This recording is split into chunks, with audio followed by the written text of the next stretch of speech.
What does it take to build an online company into a world leader? Well, William Klippgen has done just that, and he joins us now to tell us how he does it. Mr. Klippgen, welcome to INSEAD Knowledge. Thank you. You've made a success of online businesses around the world. What drew you to Singapore? Well, I did my MBA at INSEAD in Singapore in 2003. Singapore, with my background being an internet entrepreneur, was quite interesting. It had a government that was really driving the adoption of IT. It uses English as a official language, but it's in the middle of the fastest growing market for my kind of business in the world, in the middle of Asia. So it's also a country that's very welcoming to foreigners, and that choice was quite easy for me. What about online restrictions in Singapore? Are there any, and have they impeded your business efforts?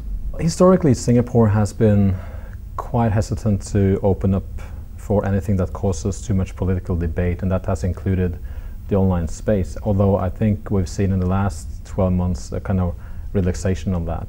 Well, when it comes to e-commerce and my activities, absolutely, I would say it has not impeded me at all. I mean, Singapore is, on the contrary, a very easy country to do business in, and that also goes for online commerce and anything related to the internet. Can you sum up for us what you see as the potential for Asian markets in e-commerce? Fundamentally, you see a huge population in Asia moving into the middle class, and with that comes a huge demand for products. So the demand is clearly there. On the other hand, Asia is huge, it's a big landmass, and transportation and the infrastructure for delivering goods is really growing very fast. So I think there's also a big potential in delivering products across distances. So I think the fundamentals for a huge uptake in e-commerce is there.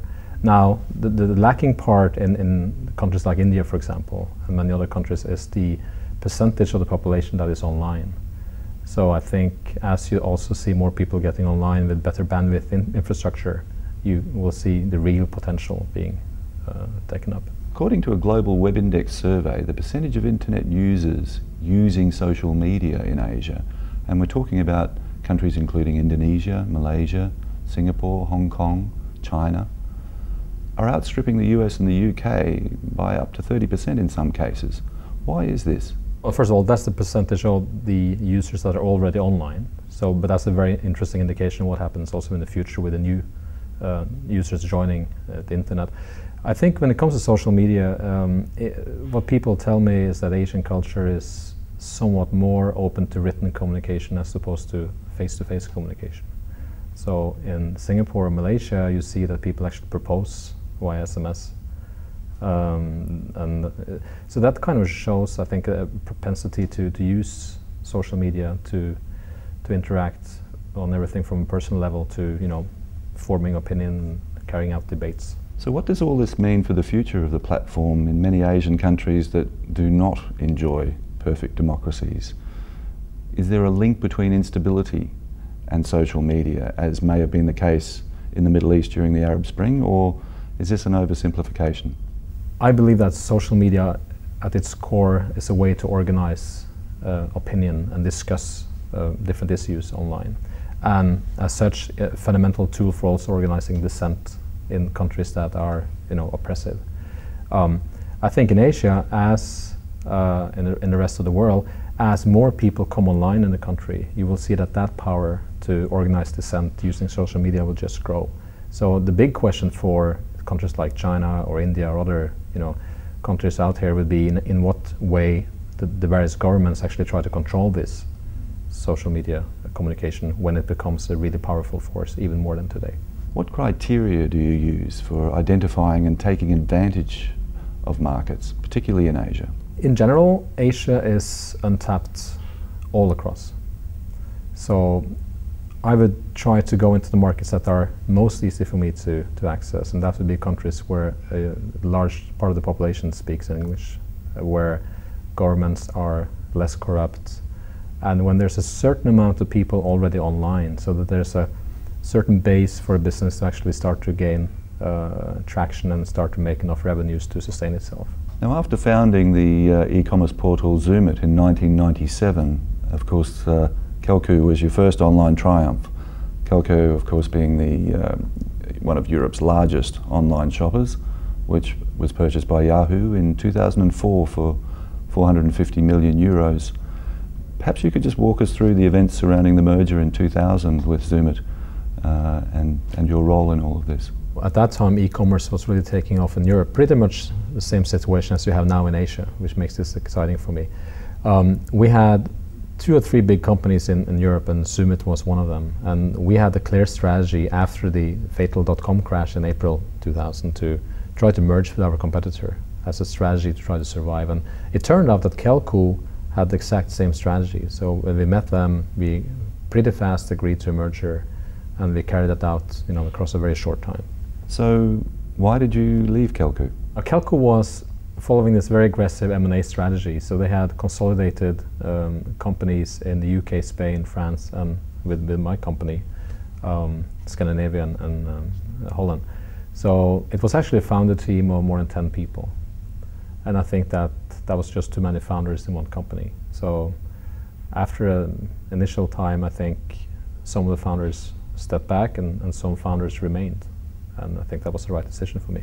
Your early stage investment company, Tigris Capital, of which you're the managing director, says on its website, "We typically invest at the very beginning, way before most venture capitalists would even talk to you."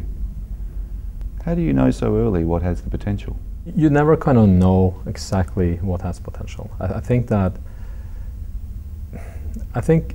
I can give you 4 different kind of dimensions I use when I look at companies, but initially it's more like a gut feel. And I believe that, and this goes for business angels and early stage investors in all kind of industries, I think you need to know an industry really well to be able to have that gut feel. And that's why I only invest inside a very, very narrow vertical or companies where I have some prior experience. So after that kind of gut feel, I think I look at the team. I mean, it should be, 1 founder, ideally 2 founders that complement each other. I mean, it's difficult with 3. It's good even when there are 2 that, you have 1 clear leader of the 2, and that there's some kind of balance that will kind of continue on as, you get more and more challenges. I look at technology and kind of mastering, actually producing the products and services that they are proposing to give to the market. The third thing I look at is the ability to bootstrap. That means basically that they're able to start and grow the company also without any financing. So I think there's a big misconception sometimes that as soon as you get the investor on board, or this company will take off, and this is very rarely the thing. I think some entrepreneurs say that we came to this great company, we started this great venture, but actually we tried 20 times before with something that never took off. And so I think it's also the thing that you need to keep trying and keep trying. And sometimes if you get funded too fast, you stop to try, and you actually venture into the wrong path. Now, the 4th thing we look at is the timing. Any big success is created at the right time. And if you look at the really big successes in my field, the Yahoos or Googles or Facebooks, they were all created at the right time as well. So timing is also very important. So sometimes you can spend a lot of time and funding to make something go into the marketplace, but if the market is not ready for it, you will potentially in the end actually fail.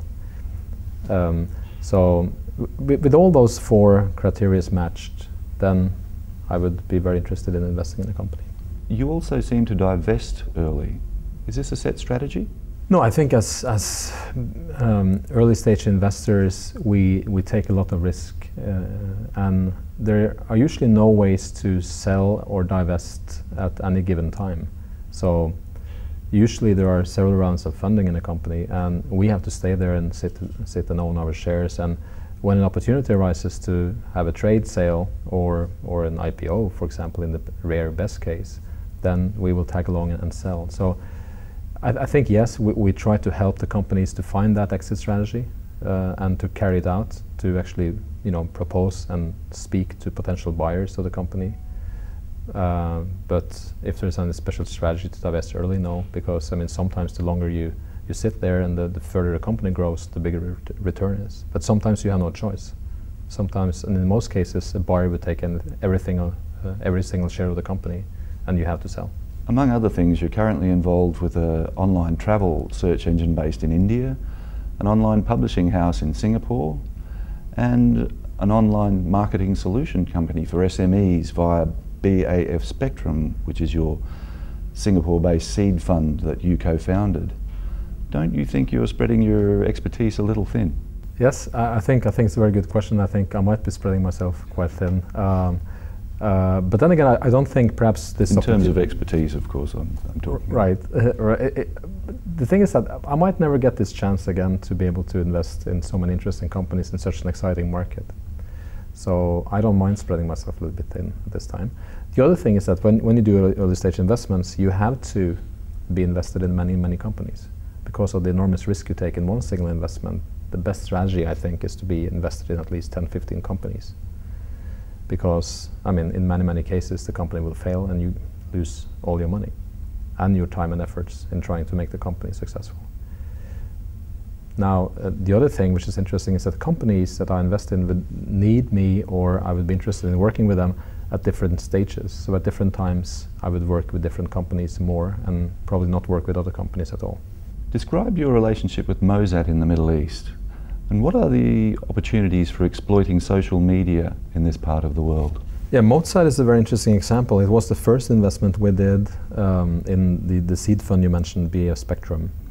And I think it's one of those companies where I believe that this would be a big success after listening to the entrepreneur after only 5 minutes. So what they have done is they have been able to actually go into the Middle East, and we were so lucky to actually be able to work with a member of the Saudi royal family that actually approached us and wanted to do a deal with us. And he has actually brought us to most of the telcos in the Middle East, and we are now the dominating social media platform on mobiles in the Middle East. We just launched in Egypt with Vodafone. We got 500,000 users after only 8 weeks on a trial basis. So it's quite an interesting market. When it comes to e-commerce, it hasn't really taken off so far. What some people tell me is that the Groupon clones of the world and Groupon itself might be perhaps the key to actually start making e-commerce happening in the Middle East. Mr. Klippgen, thank you for joining us on INSEAD Knowledge. Thank you very much.